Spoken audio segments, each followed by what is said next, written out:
And we are back again. It's your friendly neighborhood film watchers. It's Frankly Football. And you may notice we have a guest with us, the Honorable DMV Fanatic. Introduce yourself to the fans, my brother. What's going on, man? Appreciate you, man. We've been talking back and forth a lot on Twitter, but I'm DMV Fanatic from the Virginia area, man. Cowboys fan in Redskin Commander territory, holding it down with my other DMV content creators out here, and I'm just ready to talk some football. Yes, sir. Yes, sir. And of Let's course, go. I am Brandon and my That's man, what's up, 100 man. Grand. Set it off, Chris, in the building with me. Yes, sir. Hey, So, man, that's dope, man. Thank you, DMV, for coming blessing us with your presence, man. We really appreciate it, bro. yes, sir. Yes, sir.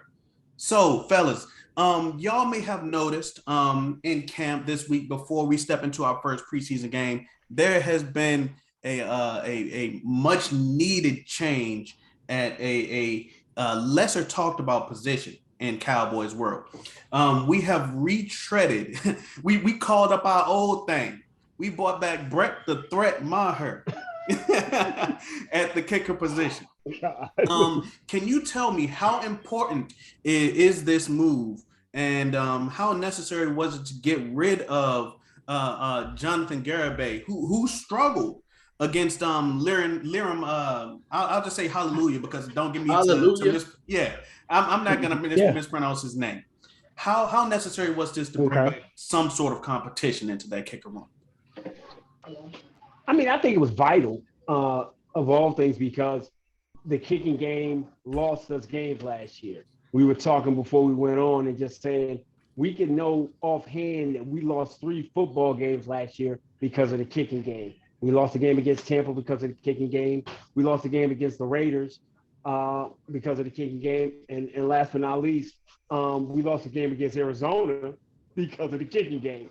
3 games that could have swung the entire season because if you have 2 of those games back, you may end up being the first round. You get a bye and not using injury for excuse.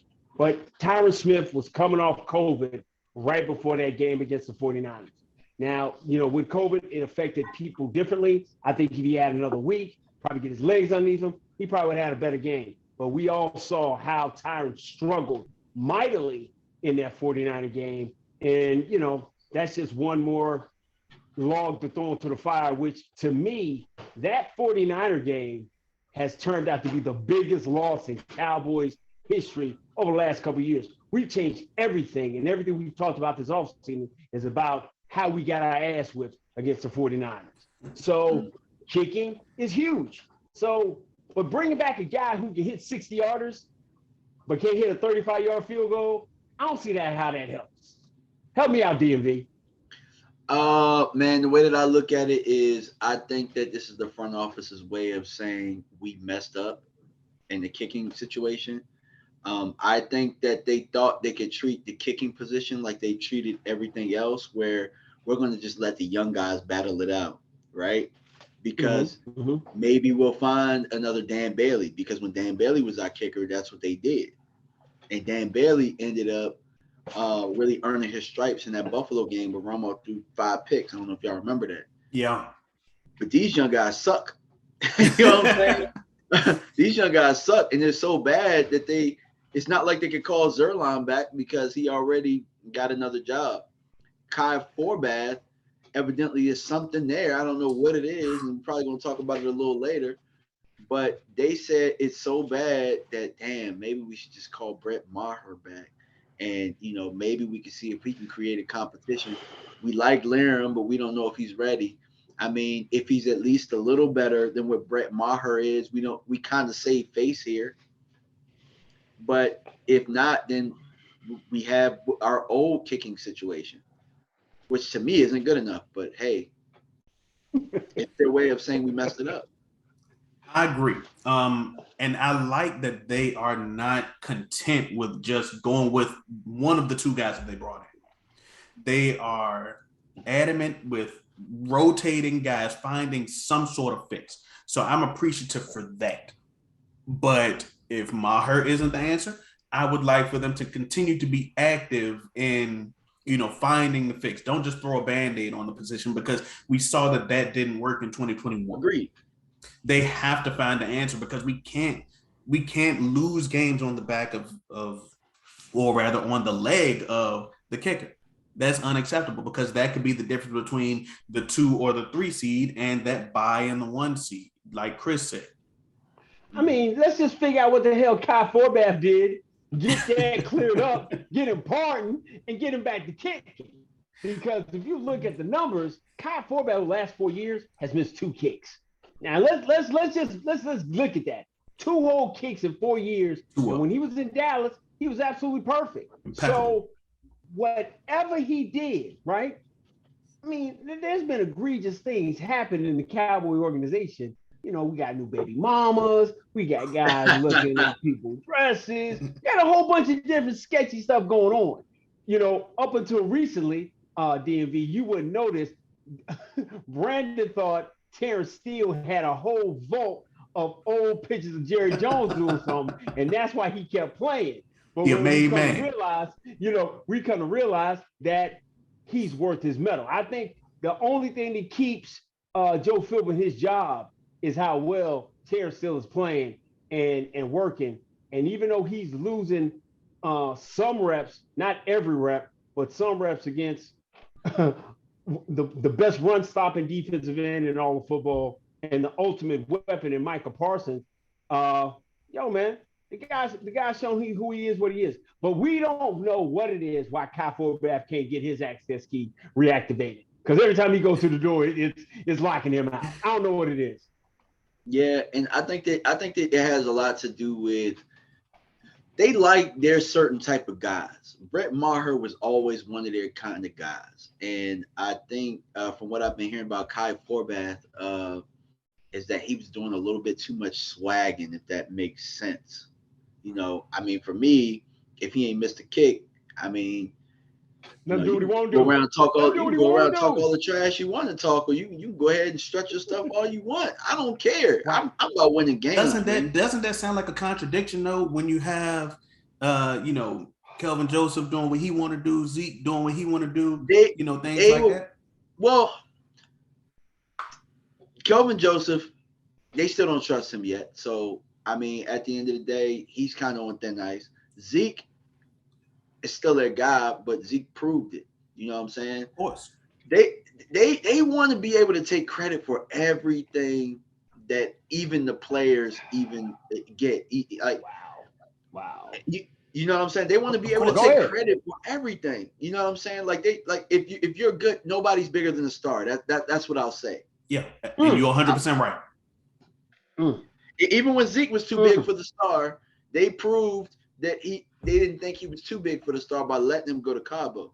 Or, you know what I'm saying? Yeah. They did fight for him, but there are certain instances where when Zeke came back off that suspension, we ain't really seeing too much back talk from Zeke, or we ain't really seeing too much flashiness from him. Zeke really fell in line the whole time after really getting that contract. Yeah, I agree. They shut the ass down. And I think that there is a strong arming of players, so to speak. And maybe Kai Forbath didn't conform to that, And it's weird to see a kicker be the one to buck the trend, isn't it? It's not just kicker. Amari Cooper was a part of that as well. Interesting. And these guys are scapegoats. You know what I'm saying? Lyle Collins didn't play as well, but Amari Cooper, you're not gonna sit here and tell me that guy still can't play. Yeah. He throws him out on purpose. We see him chopping up DBs with the footwork every single day on Browns film. He was chopping up our DBs with the footwork last year. I remember when he came off injury, like the first day he went at Trayvon Diggs and they had a bet or something and he beat him. Yeah. In one-on-ones. Yeah. I think that Amari Cooper is one of those guys. He's quiet for the cameras, but he's definitely a vocal guy when it comes to, his guys. You've seen film where he would be vocal with guys like Trey Diggs, and he would let them know, that he ain't no slouch, So yeah, he would definitely his play wasn't the reason why he was out of town. It was a lot more to it. Bingo. Listen, we all know this was a personal issue. We're not going to keep hashing this thing over because it's going to piss me off to the highest of festivities. This is 2 years ago. This is what we said. We got 3 1,000-yard receivers. When we drafted Lamb, we had Gallup and Amari. The goal was to get 3 1,000-yard receivers. 5th game of the season, rain goes down. That 1,000-yard, 3 1,000-yard receiver thing goes right out the window because we had to deal with the wet rifle. I mean, Andy Dalton. So you had to deal with that. You go the next year when they're all there, and you only had them together probably 4 games in the season.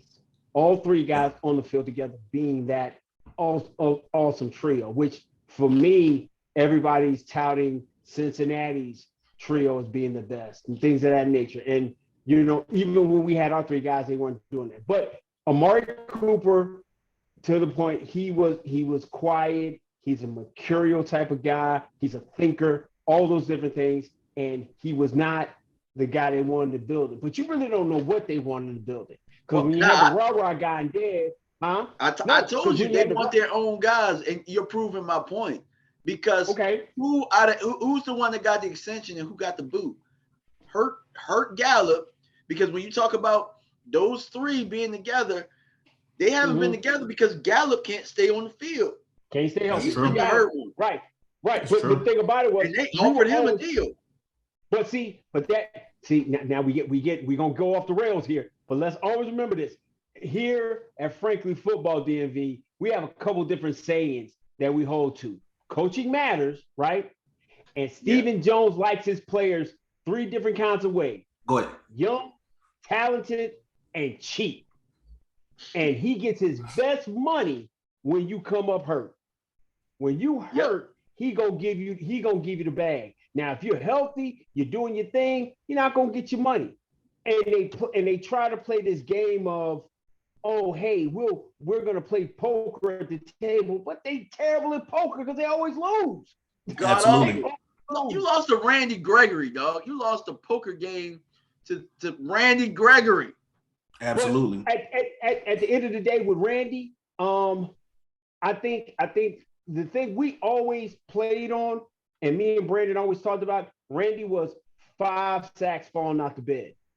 And then when we finally got a full season of seeing him do as much as he can do and get on the field as much as we want, he gave us 6 sacks. Now, he caused a lot of different things with pressure and things of that nature. Randy Gregg is an excellent player. But he's in Denver now, and I think he started off on PUP. Had he got that contract and started here on PUP, we'd have had a fit. So the point is, they offered him the deal. Yeah. They offered him the deal, but the thing that they had in the contract, which they wanted to put in the contract for him, they try to get stuck. They try to get cute. All right, so on. But I still think our pass rush, and I know this may sound crazy, I think we'll be better with the loss of Randy with the guys that we have, because I think we got that variable of being young and talented. And Absolutely. They ain't paying a lot of money for nobody. They ain't paying a lot of money for Dorrance. They're not paying a lot of money for Billy D. Sam Williams. They ain't paying a lot of money for guy from Atlanta. They're not paying a lot of money for him. Dante Fowler. Yes, Fowler. Yeah, Dante Fowler. We actually haven't heard much about him, interestingly enough. We've heard more from Sam Williams. You might not hear from him because the latest acquisition of Anthony Barr is going to allow Micah Parsons to rush more. Yes. So one of these rush guys that we thought was going to be here probably won't be. That's very true. That is very true. I hope one of them dudes can kick, because if I can't get Kyle Forbath access card reactivated, and if Lerm Howlua can't kick over 50, 55 yards accurately, man, I'm gonna be stuck with Brett Maher, and I'm, What's Jeff Heath doing right now? You want to be able to, huh? What's Jeff Heath doing right now? Hey, man, don't talk about the GOAT, man. We don't have no GOAT slander here at Franklin Football. No, I'm saying what you don't have any GOAT slander. Hey, I don't ever slander Jeff Heath, aka the GOAT ever here, because I only need him for 25 plays, all special teams, and maybe 5 to 7 defensive plays. Just the GOAT, man, just the GOAT. So I want to kind of talk about one other thing. Obviously, we have dealt with a ton of, not a ton of, but injuries on the top end of the wide receiver room. James Washington dealing with a broken foot, and Michael Gallup recovering from the injury to his knee last year. So I was of the opinion that they didn't need to bring in a vet from the outside. And we are seeing now where guys like Simi Fehoko, if you guys have watched Twitter today, scored another TD. Chef's kiss. And also guys like Noah Brown, TJ Vasher had his day. So we're seeing where the guys who were in the middle and or bottom tiers of that wide receiver room are starting to step up. How do you think that this affects the team's search for a wide receiver 3? Go ahead, DB. What you think? I actually think I'm actually one of the people who thought we should get a veteran at first, but I wasn't a big fan of James Washington from get-go. Wasn't a big fan of James Washington. I wanted another veteran. I would have rather have had T.Y. Hilton personally. But at this juncture right now, and how I'm looking at the offense, I think we might be better by addition by subtraction. And what I mean by that is we might be able to go with these young guys that we have, develop them, but more than anything, now this forces us to use Tony Pollard in the offense more. Boom! Go ahead, DMV. Go ahead. I love it. More in the offense. And you know what I'm saying? We're not worried so much about the outside threats. Now you got to worry about our 2-back system, and Tony can line up in the slot, and we can use him like San Francisco used Deebo Samuels, and he's more of a threat. You know what I'm saying? So I would rather, it looked that way. So I'm of the minority now where I'm like, let's see these young guys, let them develop. But more than anything, I'm thinking we're going to use more Pollard until we get Gallup back. Yeah, I 100% agree. That was one of my main reasonings for saying that prior to the emergence of Simi and Vasher was that Tony Pollard would be the main reason that we would not go out and pursue a vet. But then Noah Brown decided to, rip open his shirt and say that he is the vet that they should be looking for. Noah Brown went out and honestly is having one of the best camps on the whole team, if we're being totally honest. But if we utilize Tony Pollard, who does have a background as a wide receiver, DMV, thank you for bringing that out. I think that the sky's the limit for, a guy who, has a Deebo Samuel-like skill set, like you just said. And I think that is absolutely necessary because Jerry Jones seems to think that the whole running game has to begin and end with Zeke. That can hamper a guy with, that can hamper the rest of the running back room, since we saw last year they were running to run Zeke even to the detriment of the team. What do you guys think? I'm on the point where DMV hit the nail on the head. We were talking about the Amari Cooper a few minutes ago. 104 targets were sent towards Amari Cooper last year. Mm-hmm. Those 104 targets have to go elsewhere. So if we want to have the best tandem and the best results for our running game, the best result for our running game is Zeke and Tony. It's not just Tony and it's not just Zeke. So we've come to this number about 15 to 22 touches for Tony Pollard a game. Yeah. So if out of that 104 targets, if I get 55 or 45 to 50 to Tony in the passing game, along with a sprinkle of 10 to 15 run plays, I get the combination I want. Because now if I go in a 20 personnel, 2 backs, no tight end, if I put Tony Pollard in the slot against a linebacker, ding, ding, ding, ding, pick out the mark. I'm going there. And if I turn around and if I fake it and I can give it to Zeke with a much improved offensive line, because my main man, Tyler Smith, is going to help solidify that left guard position because we already know we've seen on tape he's not getting pushed around, and so he's going to be able to work his way into. Punishing guys, and I think with him being a solid stout guy, I'm just going on record. I've said this before. I'm on tape. I'm looking for 15 to 17 games from Tyron Smith this year. Because I think a lot of those times that Tyron was getting hurt in the past was falling over Connor Williams' goofy ass and ended up getting hurt. Hey. And he getting his ass whooped. And it's hard to listen. We all back in the day in our younger days, we would fight. You never could fight with your peripheral looking to the side when you got your guy here, but wonder what this guy's gonna do because he ain't able to hold up. So I think with Tyler and Tyron on that left side, I think we get a more improved left side, a better running game, a more balanced attack, and then these younger wide receivers get a second or two that they need to be able to get open. And I think we're just going to see the best of CeeDee Lamb that we've been looking for since we drafted him back in 2000, back in on that draft night in 2019. And I have another point too. You brought up something when you were talking about having Zeke and Pollard on the field at the same time. I just thought of one look.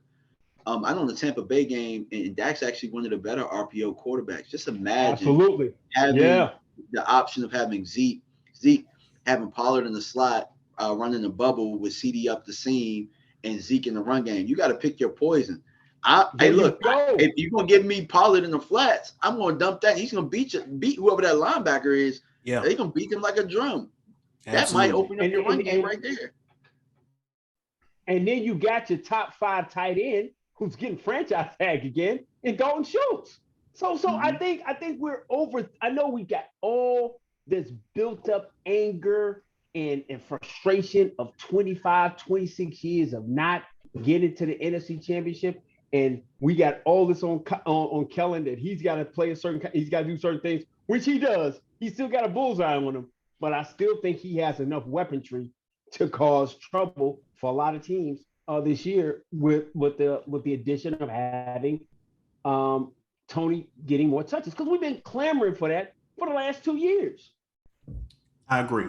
So I kind of want to move on to the next thing. We know that there is a game this Saturday. The replay of the trap game from last year. It's not the trap game, man. The trap game, man. Whipped our ass, man. Yeah, man, that was the trap game. Listen, man, we went outside to the playground. Thought it was gonna be an easy win. That Joker had a stick, and he just whipped our ass, man. Laid hands on us, Chris. Laid hands on us. So the Cowboys get to travel to Denver. They travel tomorrow on Wednesday to arrive on Thursday.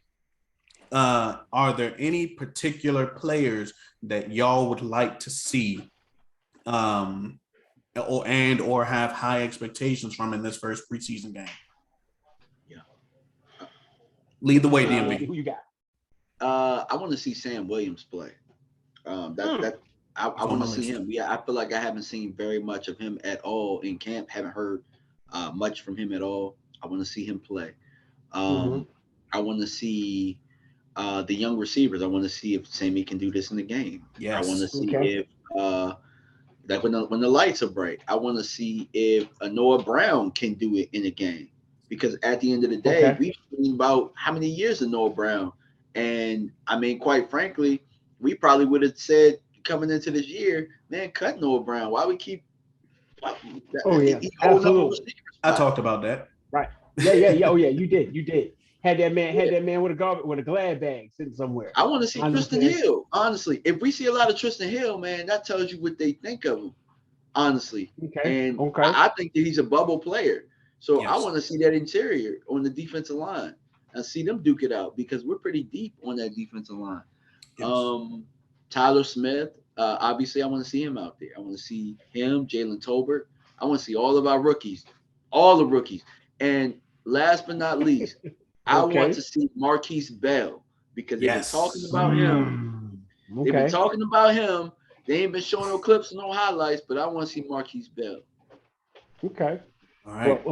Well, DMV put that near the whole team. I want to see the water boy. I want to see the kicker. I want to see everybody. But I want to see everybody. I think I want to see the one area that we've got to improve on is inside the trenches. I want to see I want to see OC Azua. I want to see Neville Gallimore. I want to see that. We gave up 4.5 yards a rush last year, and that was to the detriment of us as a football team. I think this team wins when we can be 3rd and 7, 3rd and 8, 3rd and 9, because it gives our cornerbacks a little bit more time to cover, and we got enough pass rush. So I want to see how we do an interior. I want to see all those guys, from Tristan Hill, who's been having an amazing camp. Quentin Bohanna has silenced all the Ridgeway talk about how great Ridgeway was going to be. Carlos Watkins has been. I think they did an emphasis on the magical peanut butter they was serving out this year. Everybody's gotten bigger. Everybody's gotten meaner, and it seems like they got nastier. So I want to see how that interior defensive line works. Like you said, DMV, I want to see how the interior of our offensive line is. I am the biggest proponent to stop all the Tyler Biadasz slander inside Dallas Cowboy and then Dallas and Cowboy Nation. They've been trying to get rid of this guy from day one, and I cannot understand how a guy who's a Remington Award winner, right, coming off a bad hip, who you stole in the 5th round, and you don't give him an opportunity to get healthy and do what he does. I think Tyler Biadasz has his best season this year, and so I definitely want to see how. I hope so, because last year wasn't a good one. He was right along Connor Williams getting his butt whooped. So I'm telling y'all gonna stop putting that slander on Connor Williams. I'm gonna give you the sounds of a Dolphin game this year. Tua drops back, finds Cedric Wilson over the middle. Cedric's going, he's gone. Touchdown Dolphins. Flag on the play. Holding Connor Williams. That's gonna be a lot happening in Miami this year. So I'm telling you, the weakest link of your line last year was your left guard. Okay, I think you solidified that by bringing in the young rookie with a lot of talent. He had some things he had to work and mesh and get better. And because the offensive line is better, the running game is better. When the running game is better, the whole offense runs better. And when the offense has a chance to be balanced, Ryan Dakota Prescott is one of the most lethal and dangerous quarterbacks in the NFL. And I think with that addition of him, that's going to help get Dak to MVP votes this year. Because I definitely believe that's what's going to happen this year. Absolutely. I agree. If you keep your quarterback clean, you can let him surgically pick apart a defense. I had a lot of the guys that y'all wanted to see as well. I think that Simeon Basher, are two of the guys. Obviously they're both second-year players, but I want to see them do it in the lights. They've already been able to do it with, the seconds. So, if you have Will Grier, who has been leading the backup quarterback race, in my opinion, throwing to him, then, I just want to see him do it when a DB can really put hands on him and when the QB has pressure. I want to see Alec Lindstrom get some snaps because gosh, yeah, this is his boy. Dark horse, baby. Yes, that's his guy. Yeah, I'm a fan of Alec Lindstrom, and he has the pedigree. That's Chris Lindstrom's brother, man. I want to see Alec Lindstrom and Josh Ball, who has had a halfway decent camp. Josh been out there getting his tail handed to him, man. Look, now hear me out. Micah Parsons is on the opposite side of D-Law. You got some gangsters out there that are really laying hands on him and Terrence. Those guys are teleporting past him. Listen, man. Look, they say everybody having a good camp. Everybody can't be having a good camp. We're gonna find this out Thursday through Saturday. We're gonna find out who really having a good camp. Okay, exactly. I give you that. I got a bet on right now that I'm gonna watch Josh Ball get his tail swam by a UPS dude at least twice in this game, man. Out of spite towards me. Now, if they let Jabril Cox play a little bit, I just want to see him, see if his legs still, is under him in a game time situation. Give him a drive. You We know, said and that then last year about Neville Gallimore, and Neville Gallimore ended up being hurt most of that year. man, Well, it you know sucks, what I'm yo. saying? It sucks, but it's like I'm eager to see it happen. I'm eager to see Jabril Cox get in the game because he got injured really, really early in the season. He got injured in like the first or second week of October. I think it was October 10th was the exact date that he got hurt. And I'm just eager to see him get in the game and get his game feet back up under him. You know what I'm saying? So do you think we get a quarter? I want to drive. I want to drive. Just a one drive. Yeah, just one drive. You don't want 10 good plays? You want 10 good plays and get them out? That might be too much. That might be too much. You getting a little closer to fire, Chris. The fire is hot. But fire is still hot. I got to get 10. If I get 10 snaps out of these guys in this game, then I go to my second and third guys. Yeah. Then I turn around. I get the joint practices with the Chargers, and then I get my dress rehearsal, which is week 2. Yep. If I can get 10 to 15 plays out of them on Saturday against the Broncos, I think I'll be happy. Yeah. Now I forgot about that. I did forget that. I didn't forget that there was 3 preseason games, but this is the first time they've done it. Yeah. So last year we had the Hall of Fame game. Yeah. Mm-hmm. I need to see a lot from Nashawn Wright. I need to see a lot from Nashawn Wright. Yeah. Because he got to play last season, and a guy caught off the helmet on him. You know, so you know that was a heck of a play, though. You know what I'm saying? That was a heck of a play. Okay, Kelvin Joseph didn't get in the season last year. Nashawn Wright, the 3rd round pick, did. And you know that's what you get. So it leaves a bad taste in your mouth. And besides the start of camp, like at the start of training camp, showed out a little bit, and then he got quiet. I haven't heard much from Nashawn Wright since then. So I need to see a lot from him. I want to see. I need to see them manufacture a lot of kicks and punts because I need to see Kevontae Turpin, because he goes against the entire philosophy that they have for the entire team. If you look at he may be the smallest guy on the whole team at 5'7", 158. How tall is Maher? How tall is Maher? He's probably taller than 5'7". Okay. But again, that's another guy that's addition by subtraction too, because you get that guy the ball in space too, man. I'm interested in seeing him. He ran a 4.28, and if that is his purpose to be the return guy, because Pollard is going to have an expanded role, manufacture as many situations as possible to justify his role, because we have speed in other places. I need to see that high 4.2 speed on display. Man, we got so much faster this year, man. We got so much faster because isn't Jalen Tolbert a 4.3 guy too? I know Simi is. Yes, Simi is a 4.2. Simi's a 4.29 guy. I think if Turpin does not work out, Simi could be a return guy. If Turpin does not work out. I think when we talk about speed, I think we got long speed guys. We ain't got a lot of quick speed guys. Absolutely. Turpin and Tony are the quick speed, quick guys, shifty guys. Yeah. So I think we lack speed. I think that's one of the reasons why we were all clamoring for Will Fuller, a guy who take the top off. That's why it was always such a crazy thing about, what they did with the wide receiver position, because, regardless of Amari Cooper was that guy. He could fly. He could run.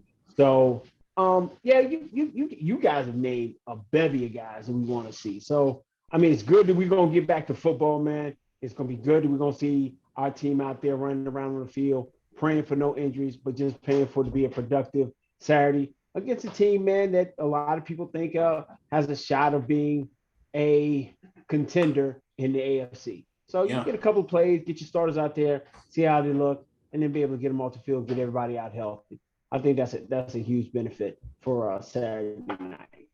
Absolutely. And of course, Joe Witt will not be traveling with us because he's dealing with some personal health issues. So definitely praying for him. Prayers, peace and prayers and blessings, man, out to Joe Witt and his family. Make sure he has a speedy recovery, man. He's good to go. Yes, sir. But I think that's all we got, right? I believe. DMB, is there anything else that you wanted to discuss before we close out this video, sir? Yeah, I think that it's great that we're going to see this team actually go out there against the Broncos, because like the guys that we named that we want to see for offense, we want to see who's going to fill that void. But for defense, we want to see them battle it out. So we want to see them for different reasons. Because defense, we know we're going to be solid, but we're so deep that guys got to start rising. Like the cream got to start rising. On offense, we just like, I mean, I know we were number one. We just hope it ain't that bad. Like we just want to see if they can, handle the pressure of the big lights. So absolutely. We all in agreement there. We all in agreement there. DMV, please plug yourself, sir. Yeah, man. You guys, the people out there who watch this, you can find me DMV Fanatic on YouTube, also on Twitter. I'm DMV Fanatic 1. That's it. That's what's up, man. That's dope.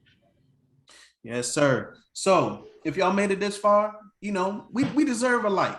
If y'all have, it's free. It's free currency on the earth. Just hit a like, man. It don't cost nothing, man.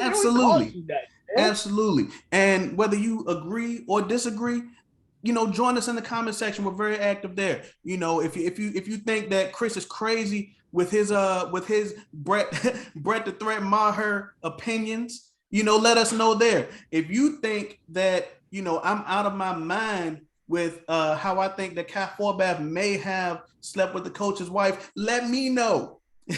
I don't think you're crazy about somebody. That could have happened. He did something. Something, man. Absolutely. And if you also think that DMV is the greatest up and coming in the game, let us know there too. He may be joining with us more in the future. But definitely subscribe also so you can keep in contact with us for more dope content like this. No doubt. Also, this is my man, Set It Off Chris. I'm Brandon, that's DMV Fanatic. This has been Frankly Football. Peace.